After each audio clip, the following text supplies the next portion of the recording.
Je suis complètement hypé par ces quarts de finale d'Indian Wells, même si beaucoup de top 10 sont tombés, il reste toujours des joueurs très intéressants. Il nous reste un Français, Arthur Fils, il nous reste la sensation de Jack Draper qui va jouer Ben Shelton, il nous reste Daniil Medvedev qui peut revenir, Holger Rune qui renaît un peu de ses cendres, qui arrive un peu à avoir une stabilité sur ce tournoi, et puis évidemment le grand, l'unique favori, Carlos Alcaraz. Salut à tous, j'espère que vous allez bien, je suis très heureux de vous retrouver pour une toute nouvelle vidéo et aujourd'hui on va parler de cette dernière ligne droite à Indian Wells, cette dernière ligne droite.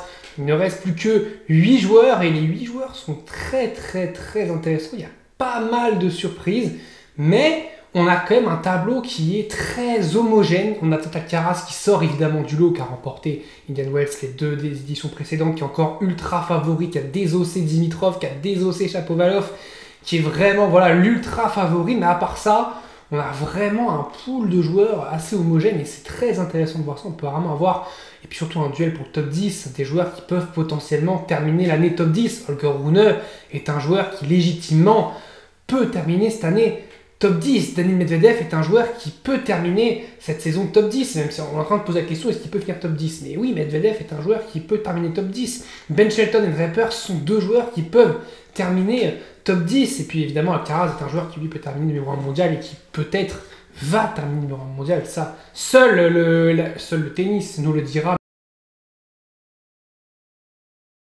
Là, on a vraiment un tableau qui est très intéressant. On a Griekspoor, la sensation de talent de Griekspoor.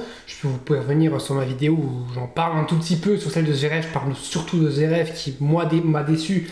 Mais un Griekspoor qui a battu Medvedev à Dubaï en sauvant des balles de match, qui avait battu Safelin en battant des balles de match, qui bat Zverev alors que Zverev sert pour le match dans le deuxième set. Vraiment, Griekspoor est un joueur miraculé, mais qui est en pleine forme, en pleine bourre, en pleine possession de ses moyens, en pleine possession de son tennis, et qui va jouer Holger Rune sur un match. Voilà, Holger Rune est favori, c'est le match d'aujourd'hui qui démarre le plus tôt à 19h.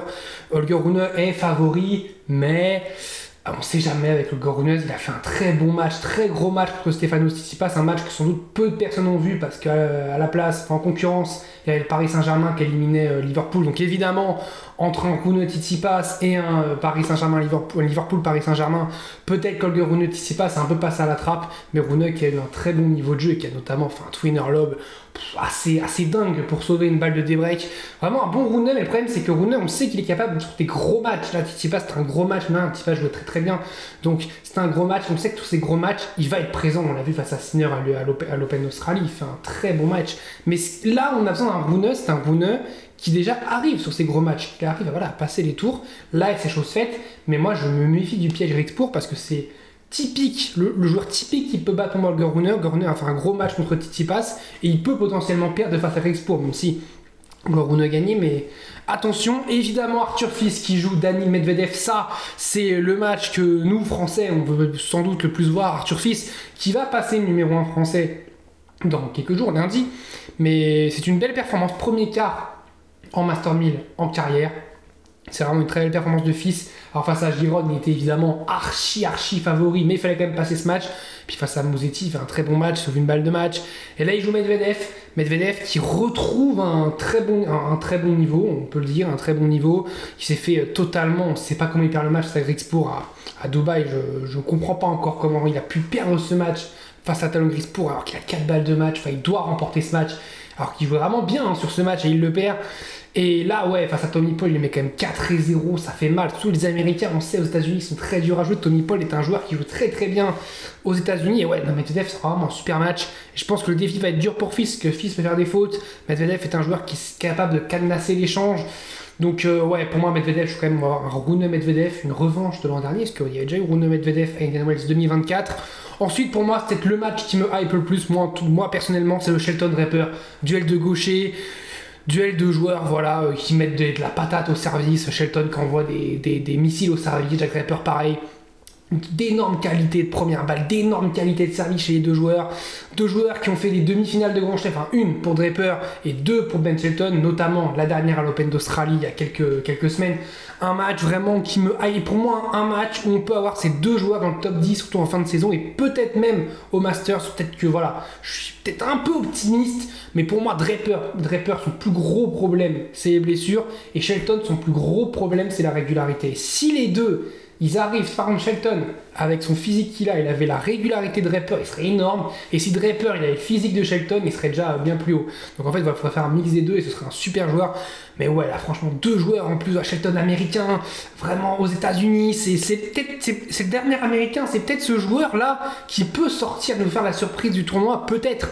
Même si, voilà, moi je vois plus Draper remporter ce match, mais on est capable d'avoir un Shelton Alcaraz, imaginez en demi-finale, parce que pour moi, le dernier quart, le Cerundolo Alcaraz, je vois Carlos Alcaraz battre Cerundolo, même si Cerundolo, il faut pas le sous-estimer, parce que mine de rien, il fait des quarts sur dur, il fait des quarts sur dur, on a l'impression qu'il sait jouer que sur terre, mais il sait aussi plutôt bien jouer sur dur, même si c'est moins bien sur terre battue. C'est un joueur qui est capable de bien jouer, capable de remettre la balle, qui est capable peut-être sur des moments de gêner Alcaraz, mais Alcaraz semble tellement solide sur ce tournoi que je ne vois pas être gêné par Cerundolo. Je pense que ça va aller trop vite pour Cerundolo, même si la surface est plutôt lente.